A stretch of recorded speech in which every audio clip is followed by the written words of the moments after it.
오늘 예배를 통하여서 우리 하나님께서 성령 하나님의 놀라운 은혜와 은혜가 충만할 수 있기를 축복합니다. 특별히 우리가 믿는 믿는 예수님 때문에 그 예수님 믿는 믿음이 더 충만해지는 귀한 시간 될 수 있기를 소원합니다. 그래서 이번 한 주 또 이 말씀을 통하여서 우리 오늘 하나님께 주시는 수많은 말씀을 통하여서 거기서 딱 한 가지만 얻고 가더라도 그 말씀 때문에 삶의 목표와 방향이 그분을 닮아가게 될 것입니다. 그래서 그러한 모습을 갖고 살아가는 그런 모습 닮아가며 살아가는 우리 성도님들 될 수 있기를 축복합니다. 제가 예전에 이제 몸살이 났던 적이 있습니다. 우리 교회 오기 전이었는데요. 이제 내과 이제 아프니까 내과를 가야 돼서 이제 내과를 갔는데 이 내과에서 이제 진료를 보려고 접수를 하고 잠시 앉아 있었습니다. 앉아 있었는데 이제 제 눈에 들어온 한 네 글자의 문구가 있었습니다. POP 글씨를 이렇게 광고한답시고 붙여놨는데 탈모 정복이었습니다.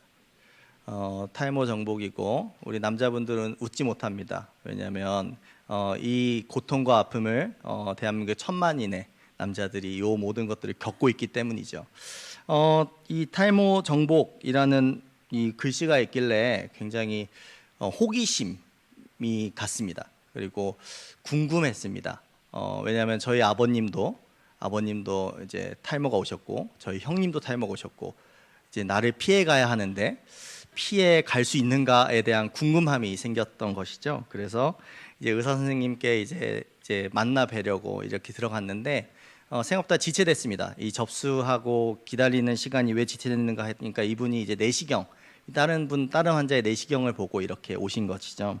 그래서 이제 앉아 있다가 불러서 호명해서 들어가서 이제 만나 뵈니까 이분이 이제 그 수술 가운, 이 초록색 가운을 이렇게 입고 계셨습니다. 그래서 이렇게 이렇게 두건 같은 거 쓰시고 이제 그런 것들을 쓰고 이렇게 만나 뵙고 원인지 환자님 뭐 어떠신가요? 뭐 이런 물어보다가 이제 처방을 내려주시고 이제 가려다가 제가 궁금해서 여쭤봤습니다. 그 바깥에 탈모 정복이라는 그게 있던데 혹시 어떻게 해야 합니까? 이렇게 물어보니까 이제 이분이 이제 또 수술하고 더우셨는지 두건을 이렇게 벗었는데 제가 면전에 대고 웃었습니다. 제가 그 웃으면 안 돼. 너무 제가 예의를 잘 지키는 사람인데 웃었습니다. 이분이 원형 탈모가 오셔가지고 그래서 의사 선생님인데 탈모 정복인데 의사 선생님이 원형 탈모다. 그래서 제가 웃고 이분도 머쓱하시고 그런 상황이 왔던 것이죠. 그래서 혹시 방법이 있습니까? 이러니까 이분이 이런 얘기를 하셨습니다. DNA를 이길 수 있는 사람은 아무도 없습니다. 라고 이야기를 하시는 것이죠. 근데 그 말이 웃기기도 하고 또 서글프기도 하고 조심해야겠다라는 생각도 들고 여러 가지 생각이 들었는데 조금 이렇게 신앙적으로 생각해 보니까 그런 생각이 들더라고요. 인간이란 존재가 연약한 존재구나라는 생각을 했습니다. 자신의 몸 하나도 다스리기 어려운 존재구나라는 생각을 하게 된 것이죠. 아픈 것도 다스릴 수 없고 신체적인 부분뿐이겠습니까? 감정적인 것도 다스릴 수 없고요. 또 상황에 대한 부분도 마찬가지입니다. 어려운 상황이 오면 무너지기 일상이고 또 우리 자녀도 잘 돼야 되고 우리 손주들도 잘 돼야 되고 나의 가족들이 잘 돼야 되고 이웃도 잘 돼야 되고 걱정거리를 많이 하지만 여전히 그들의 안위와 그들의 어떤 진로와 그들의 모든 취업과 모든 것들을 놓고 기도하는 것이 우리의 어떤 일상의 목표가 되었던 것을 보게 됩니다. 기성세대만의 고민은 아닙니다. 청소년들 만나고 청년들을 만나게 되면 밤잠 이루지 못하는 청소년들 많이 봅니다. 밤을 새기 일수입니다. 잠 잘 자는 것이 보약이라고 하는데 이것을 못 자고 불면증에 밤을 지새우는 청년들도 생각보다 많습니다.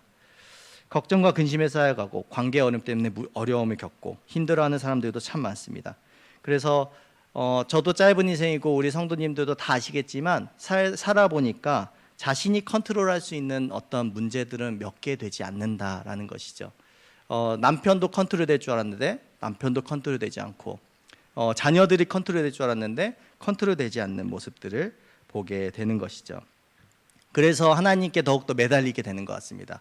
그 연약함 때문에 부족함 때문에 하나님 앞에 매달려서 살아가는데 그런데 가장 중요한 건 믿음 또한 부족해 보인다는 것이 우리가 가진 한계 것이지 않겠나 생각을 합니다. 믿음은 들음에서 난다고 하셨습니다. 그리고 그 들음은 그리스도의 말씀으로 말미암는다라고 했습니다. 실제로 사실적인 것은 말씀을 들으면 강해집니다. 믿음은 강해지고 믿음은 흔들리지 않습니다. 더욱더 깊어지는 것이죠. 흔들리지 않는 그 믿음, 강한 믿음을 갖기를 우리 모두가 다 원합니다. 그런데 그렇게 되는 것이 쉽지 않습니다. 어렵습니다. 예수님을 닮아가고 싶은 것이 나의 소망인데 세상을 닮아가는 모습이 내 현실인 것을 보면서 많이 무너지는 것입니다. 오늘 설교의 제목이 믿음이 작은 자들의 이야기입니다. 이 설교의 제목처럼 되지 않고 이 설교가 끝나고 우리 성도님들의 삶의 자리로 돌아가서 또 살아가실 때엔 그때는 믿음이 큰 자들로 변화되고 또 그렇게 시작되는 우리 성도님들 될 수 있기를 축복합니다. 오늘 본문은 신앙생활을 하면 한 번쯤은 들어봤을 법한 그런 성경의 이야기입니다. 갈릴리 호수를 건너가는 예수님과 제자들의 이야기입니다. 우리 마태복음 8장 18절 말씀인데요. 우리 같이 한 목소리를 한번 읽겠습니다. 시작.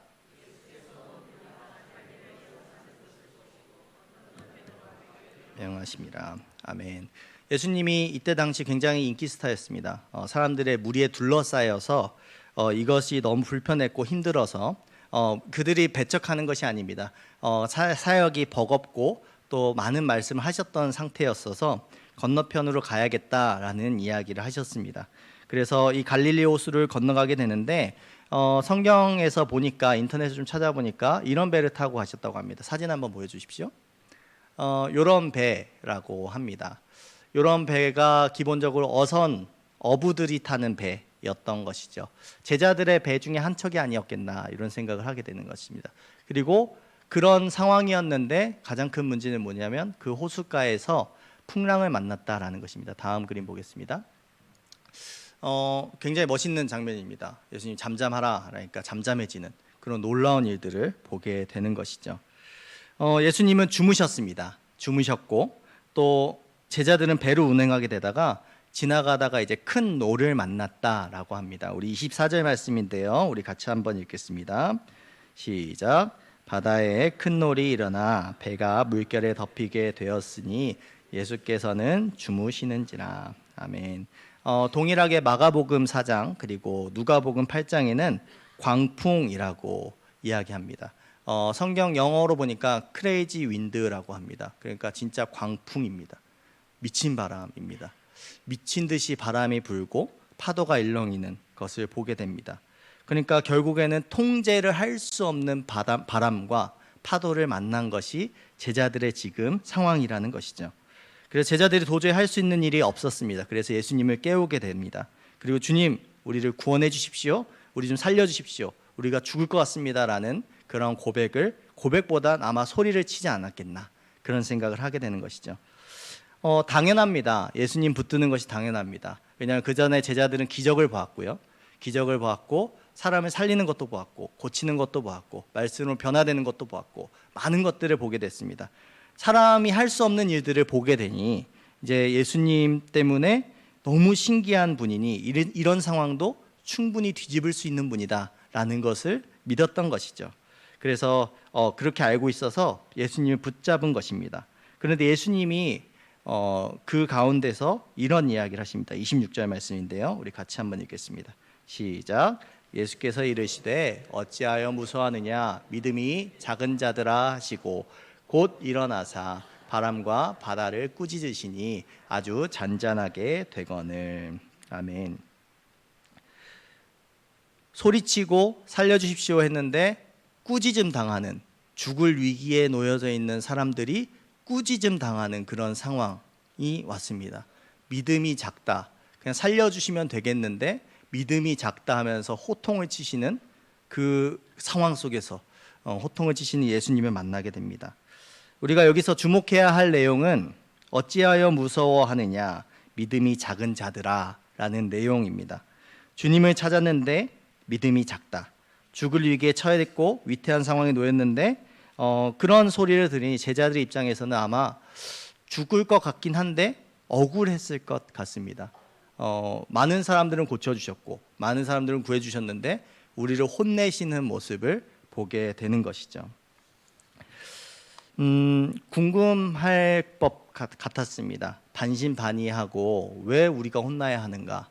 당연히 우리의 주님이니까 물어보는 것이 당연한 거 아닌가라는 것이죠.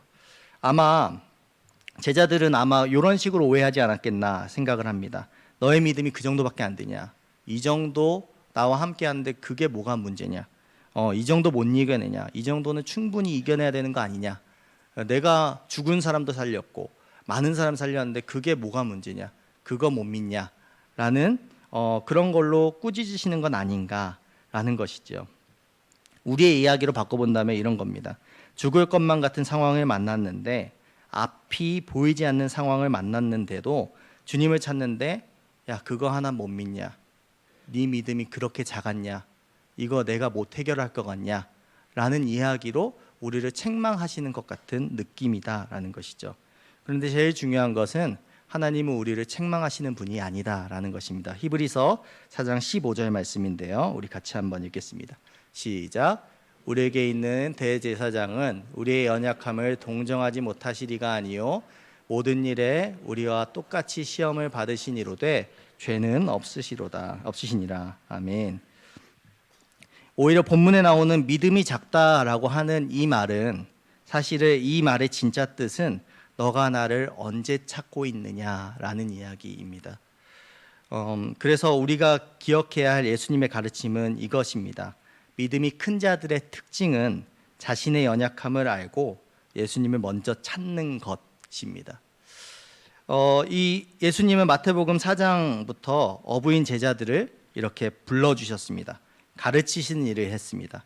전파하시는 일도 했고 고치시는 일도 했습니다. 그러면서 이제 마태복음 5장부터는 예수님의 첫 설교가 나오기 시작합니다. 산상수훈에 대한 이야기가 나옵니다. 그래서 복 있는 자에 대한 이야기를 시작하십니다. 그래서 마태복음 5장에서부터 8장까지의 이 시간선은 그리 길지 않습니다. 고작해야 며칠 이 사이 정도였던 것이죠. 이 사이에 놀라운 말씀을 하십니다. 특별히 복이 있는 사람, 성경에 이제 부제목들을 보니까 소금과 빛, 죄를 짓지 말고 원수도 사랑하고 그리고 주기도문, 가장 우리에게 중요한 주기도문 주시고 또 염려하지 말라 이러면서 이 이야기를 하십니다. 마태복음 6장 30절 말씀인데요. 우리 같이 한번 읽겠습니다. 시작. 오늘 있다가 내일 아궁이에 던져지는 들풀도 하나님이 이렇게 입히시거든 하물며 너희일까 보냐 믿음이 작은 자들아. 아멘. 믿음이 작다라고 하는 것에 대해서 염려라는 것이 이제 같이 끼게 되는 것이죠. 염려하는 것인데, 근데 중요한 것은 제자들은 예수님을 이렇게 염려하지 말라라고 가르쳐 주셨지만 믿지 못했다라는 것입니다. 오히려 자신들의 경험을 믿었습니다. 그래서 뱃속에서 큰 어려움을 당했을 때에 어부가 몇 명 있지 않았겠습니까? 어부의 경험은 무엇이겠습니까? 살아남는 법을 아는 사람들입니다. 살아남는 법을 잘 알고 물고기를 어떻게 잡을지도 알고 또 어떤 풍랑이 오면 어떻게 해야 하며 배를 가볍게 하기 위해서 무엇을 해야 되는지 잘 아는 사람들이었다라는 것이죠. 살아남는 법을 알고 살아남으려고 했습니다. 그런데 그렇게 그 상황을 뛰어넘는 어려움을 만나게 된 것이 지금 제자들의 상황인 것이죠. 우리도 마찬가지입니다. 제자들은 오히려 상황이 났습니다. 우리의 신앙의 연수를 보면 저만 하더라도 한 20년 가까이 되는 것 같습니다. 말씀을 매주 들었고 말씀을 따라 살기를 원했고 또 그렇게 살고자 애썼고 또 그 말씀대로 살아보려고 발버둥 치면서 살았던 것이 저의 지난 18년의 시간이었습니다. 그럼에도 불구하고 항상 어려운 상황이 오면 믿음이 연약해지는 것을 보게 됩니다. 우리 사랑하는 성도님들의 신앙은 어떠십니까? 믿음은 어떠십니까? 어려운 상황이 오면 넘어지기 일쑤입니다. 쉽지 않습니다. 이겨내는 것은 너무너무 어려운 일입니다. 그럼에도 불구하고 예수님께서 우리에게 바라셨던 모습이 있었습니다. 믿음이 작았고 부족했고 그리고 내 뜻대로 나의 삶을 유지하고 영위하는 모습이 우리에게 있는 모습. 그러니까 내 모든 문제가 왔을 때 내 생각과 내 뜻과 내 모습대로 그렇게 기도하고 그렇게 또 그것을 놓고 기도하고 하나님의 뜻이 진짜 어디에 있는가에 대한 고민을 하지 못한 채 이 상황이 이렇게 해결되길 바랍니다 라는 것이 우리 하나님께서 보셨을 때에 그것이 믿음이 작은 자들의 특징이다라는 것이죠. 물론 우리의 상황이 해결되길 바랍니다. 우리의 상황이 해결되고 우리의 자녀들이 잘 돼야 되고 우리의 자녀들은 결혼을 해야 되고 우리의 자녀들은 그렇게 돼야 되지만 여전히 우리 하나님의 뜻을 구하는 것보다 나의 뜻을 위한 기도의 제목에 초점을 맞추는 것은 아닌가라는 것이죠. 큰 믿음을 가진 자들의 믿음의 원리는 하나님을 먼저 앞에 두는 것입니다. 쉬운 일이 아닙니다. 내 생각이 앞설 때가 있고 저희 자녀 첫째가 저를 향해서 이제 자신의 꿈을 저를 위해서 꿈을 꾸고 있습니다. 축구 선수가 되겠다고 해서 저는 되라고 한 적이 전혀 없는데 되겠다라고 아빠의 꿈을 이루겠다 이러길래 사양하겠다라고 제가 얘기를 했습니다. 저는 그 아이에게 그렇게 되라고 한 적이 없어요. 물론 잘 되면 너무 감사하겠지만 그런 꿈을 꾸는 것이 아닙니다. 저는 실제로 저희 아이를 향한 꿈이 있습니다. 어떤 꿈이냐면 청소부를 하더라도 행복하게 하면 좋겠다라는 것입니다. 누군가가 하등하게 보는 직업을 가질지라도 행복하게 하면 좋겠다. 이것이 저의 꿈입니다. 실정을 모르는 철부지 아빠의 모습일 수도 있겠지만 여전히 저는 이 아이가 행복하게 이 삶을 살아가면 좋겠다. 둘째는 목사가 되겠다고 합니다. 그래서 제가 뜯어 말리고 있습니다. 굳이 물론 부르심이 있으면 가겠지만 그런 것 같습니다. 이 아이들을 향한 저의 기도 제목은 한결같습니다. 하나님의 뜻 가운데서 이루어지길 원합니다. 제 욕심을 조금 더 내려놓기를 원합니다 라는 것이 저의 기도 제목입니다. 여전히 세상은 그렇게 하지 못하고 세상은 여전히 가야 할 길이 있다, 가야 할 목표가 있다, 잘 되는 길은 이런 길이야 라고 이야기하지만 여전히 저희 자녀들을 향해서는 그런 꿈을 늦게 보게 하고 싶고 늦게 경험하게 하고 싶습니다. 여전히 행복한 일은 이런 거야 라는 것을 우리 아이에게 보여주고 싶은 것이죠. 삶의 자리에서 어려운 상황이 닥칠 때에 이건 이렇게 하는 건 맞지, 경험적으로 하나님께서 경험시켜 준 것이니까 그렇게 지혜롭게 해결하는 것이 맞습니다. 100명 다 수긍하더라도 그 모든 일에 수긍할 수도 있습니다. 이건 이렇게 하는 게 맞는 거야, 이건 저렇게 하는 게 맞는 거야. 맞습니다. 지혜롭게 하는 게 맞지만 여전히 우리 하나님께서 원하시는 것은 먼저 엎드리는 것입니다. 먼저 엎드려서 하나님의 뜻을 구하고 하나님 이렇게 하기를 원합니다라는 기도를 드린다 할지라도 하나님을 찾는 그 모습이 하나님 입장에서는 믿음이 큰 자들의 모습, 특징이다라는 것이죠. 예수님이 믿음이 작다라고 얘기하신 내용은 다음과 같을 것입니다. 내가 너를 잘 알고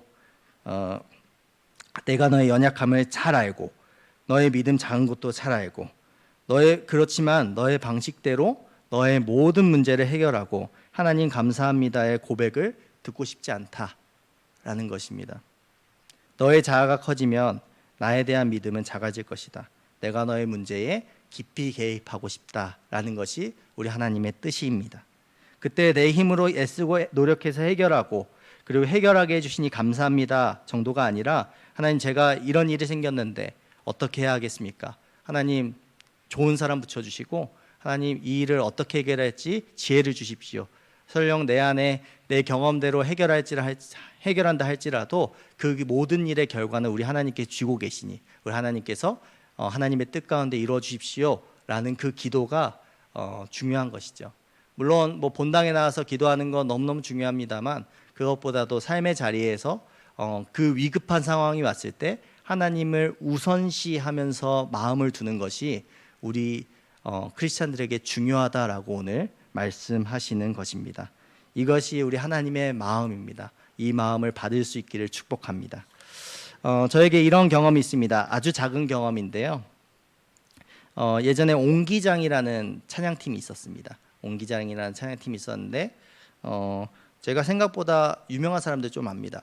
그런데 이제 그 옹기장이의 찬양팀의 리더가 제가 이제 유학 시절에 저를 담당하던 전도사님이셨습니다. 지금 목사님이 되시고 이제 중동 지방으로 선교사님으로 가셨는데 이분께 기타 뭐 잘 치는 기타 실력은 아니지만 기타를 처음 배우고 또 노래도 배우고 찬양도 배우고 이분과 동행하면서 많은 것들을 이렇게 배웠었습니다.